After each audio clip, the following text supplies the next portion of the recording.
안녕하세요. 정지행TV의 정지행입니다. 한여름 땡볕을 피해서 그늘을 찾던 때가 엊그제 같은데요. 어느덧 아침 저녁으로는 선선한 공기가 가득한 가을입니다. 벼가 익어 고개를 숙이고 과일도 무르익는 가을과 함께 추석 명절이 참으로 기다려지는 시간인데요. 환절기이기도 하고 장거리 이동을 하기도 하는 만큼 건강을 위해 몇 가지 조심해야 할 점들이 있습니다. 먼저 환절기 감기를 주의해야 합니다.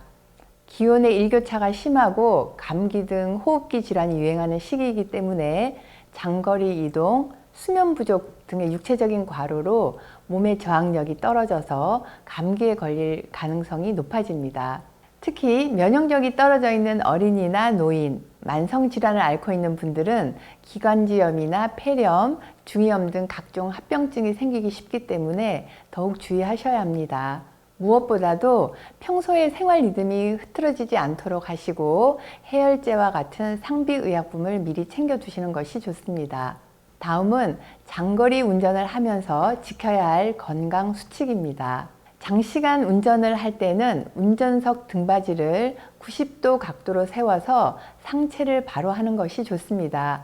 뒤로 너무 기대거나 앞으로 수그린 자세는 전신의 근육을 쉽게 긴장시키고 결과적으로 피로를 빨리 유발시킬 수 있기 때문인데요. 평소 요통이 있던 운전자라면 운전석을 조금 앞으로 당겨서 무릎이 엉덩이보다 위에 위치하도록 하는 것이 좋습니다. 또한 장거리 운전 시에는 특히 약물 복용에 주의하셔야 합니다. 일상생활에서 무심코 복용하는 많은 약물들이 안전 운행을 방해하는 원인이 될 수 있기 때문입니다. 일부 항고혈압제, 신경안정제, 소염진통제, 대부분의 항경련제, 부신피질 호르몬, 감기약, 니코틴 등이 그 부작용으로 피로를 유발할 수 있습니다. 뿐만 아니라 멀미 때문에 미리 복용하거나 붙인 멀미약도 졸음을 유발시킬 수 있기 때문에 가급적이면 운전자는 멀미약을 사용하지 않는 것이 좋습니다. 차를 타기 전이나 타고 갈 때에는 음식을 많이 먹지 않는 것이 좋은데요. 장거리 운전 시에 생기는 피로의 빠른 회복을 위해서는 당분이 풍부한 그러나 양은 많지 않은 음식이 좋습니다. 장거리 운전 시 피로와 졸음을 느끼면 지체 없이 차를 세우고 수면을 취하는 것이 제일 좋습니다. 차를 세우고 30분 정도 잘 수 있다면 피로회복을 위한 충분한 휴식이 되고 운전자의 판단력과 사고력을 향상시켜 줍니다. 장거리 운전 시에는 일정한 시간 간격으로 차에서 내려서 가벼운 운동이나 스트레칭을 하는 것이 좋은데요. 장시간 운전으로 인한 피로는 전신 근육을 긴장시켜서 안전 운행의 방해 요인이 되기 때문입니다. 가능하다면 한두 시간에 한 번씩은 차를 세우고 가벼운 체조를 하거나 어깨, 목, 발목, 허리 부분을 풀어주는 것이 좋습니다. 또한 일정한 시간 간격으로 차 내를 환기시켜 주어야 하는데요. 탑승자의 호기, 내뱉은 숨이죠. 그리고 담배 연기, 히터 등으로 인해서 건조해진 차 내의 먼지는 운전자의 피로와 멀미, 그리고 두통을 유발시키는 요인이 됩니다. 다음은 성묘길에 주의해야 할 점입니다. 추석 명절을 전후한 시기에 우리나라에서는 3대 열성질환이 유행하게 되는데요.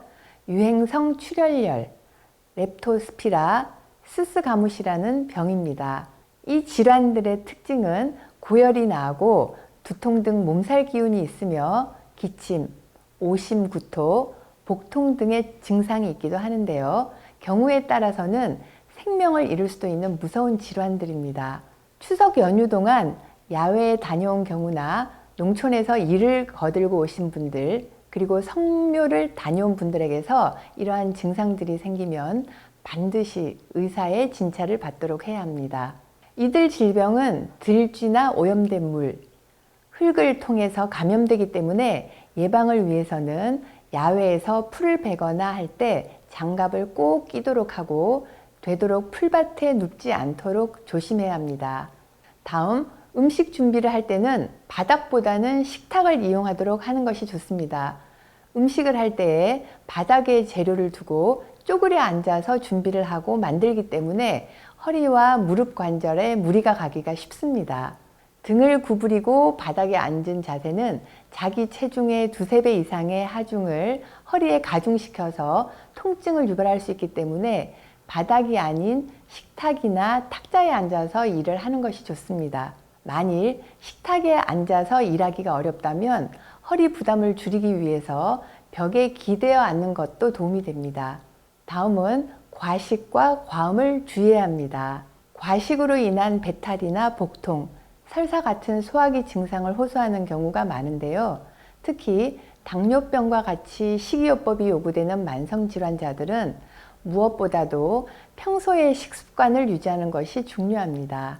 자신도 모르는 사이에 열량이 높은 명절 음식으로 쉽게 과식과 과음을 할 수 있는데요. 과식과 과음은 메스꺼움, 두통 등을 유발할 수 있기 때문에 식사와 음주량에 각별히 주의를 기울이는 것이 좋습니다. 마지막으로 명절 연휴라도 규칙적인 생활을 하는 것이 좋습니다. 과음과 밤낮이 바뀐 생활은 명절 피로를 증가시키는 원인 중에 하나이기 때문에 오랜만에 가족 친지와 만나서 즐겁게 지내는 것도 좋지만 다시 일상에 복귀했을 때에 큰 어려움이 없도록 적절한 식사, 규칙적인 수면 패턴을 유지하는 것이 좋습니다. 코로나19로 어려운 상황 속에서 모처럼 가족들과 특별한 시간을 가진 만큼 건강관리에 유념하셔서 연휴 마지막까지 풍성한 한가위 되시기 바랍니다. 감사합니다.